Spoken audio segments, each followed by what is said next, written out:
All right, time to check out our first look at Mara gameplay. This will be the first in the world. So very, very excited. My name's Hamish. I am the Community Director for Fellowship, and I'm joined by Axel Lindberg, our Game Director and CEO. Say hello to the people at home, Axel. Hello to the people at home. All right, so we are here in a video from a playtest we did earlier in the week. This is a Stormwatch Plus 3, and we are playing with a couple of other people on the team here. So Johan and Izzy, thanks for joining us for this one. But yeah, we wanted to show you how Mara is kind of to play. Actually, a little bit behind the scenes, I wasn't intending on recording myself playing this because I had not played Mara before, and I had hoped Adam would jump in and do this, but he wasn't in the office. So you're seeing the learning curve in action. I think it's going to be interesting to talk about. Mm-hmm. So, Axel, what are some of the things that first-time players of Mara will be looking to do as they get into the game? Yeah, so Mara is our rogue archetype hero, our first one, I should say. And she's pretty straightforward initially. So basically what you want to do with Mara is you have two resources. You have your energy and you have your combo points. You spend energy to build combo points, and then you spend your combo points to do your big finishing moves. And there's a few different finishing moves to use. Queen's Fang will be your single target heavy damage. Arachnid Assault will be your multi-target AoE spender. And you have Hemorrhaging Strike, which applies a bleed to a target, which you can apply to several targets. So as you're starting out, you are going to be, like I said, it's pretty straightforward. You're pressing buttons to build resources, and then you're spending resources, and you're doing damage. What you'll notice pretty quickly is that you tend to run out of energy. So a big part of playing Mara is managing her resources well. And she's got some mechanics for doing that, and that's kind of where she starts to get a bit finicky and interesting. An example of that is the bleeds I mentioned from Hemorrhaging Strike will generate energy for you every time they tick. You can apply those to several mobs.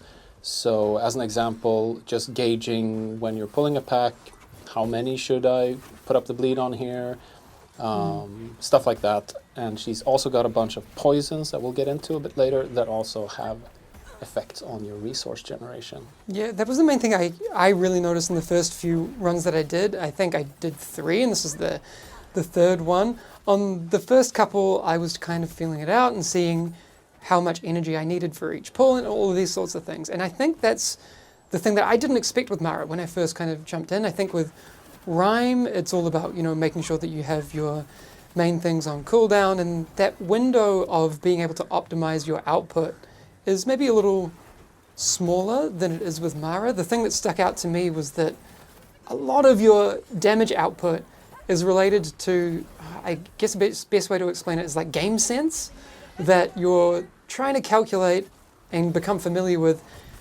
how much energy generation do I need for a pull, how long are they going to be alive for.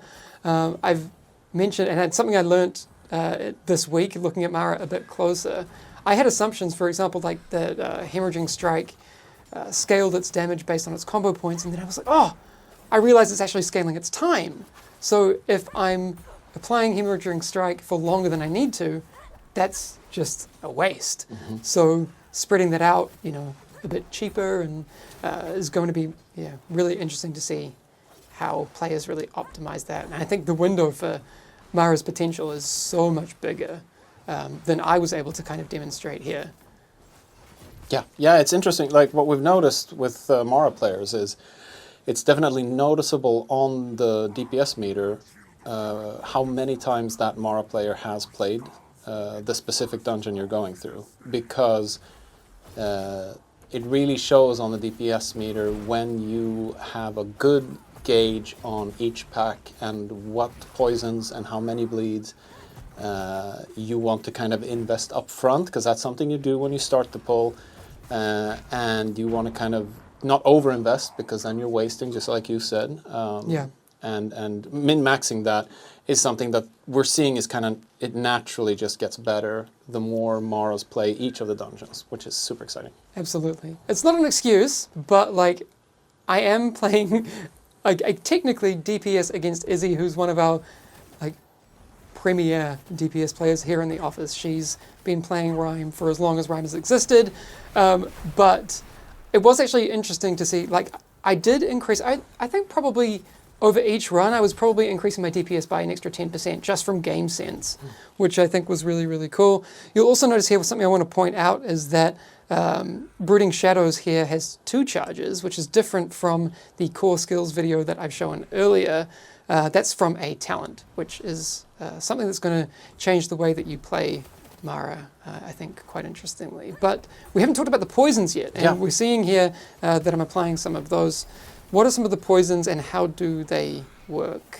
Right, so Mara has access to 3 poisons baseline, and the way that you apply these 3 different poisons is using your Brooding Shadows. So going into stealth, depending on which builder ability you use, you'll apply a different poison. So if you use Backstab out of stealth, you'll apply Caustic Poison, which is a big instant damage hit and fills your combo points instantly.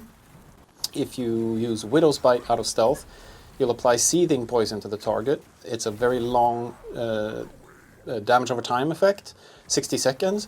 You can only apply it to 1 enemy at a time, and it also increases your energy generation by 20% as long as you have that up.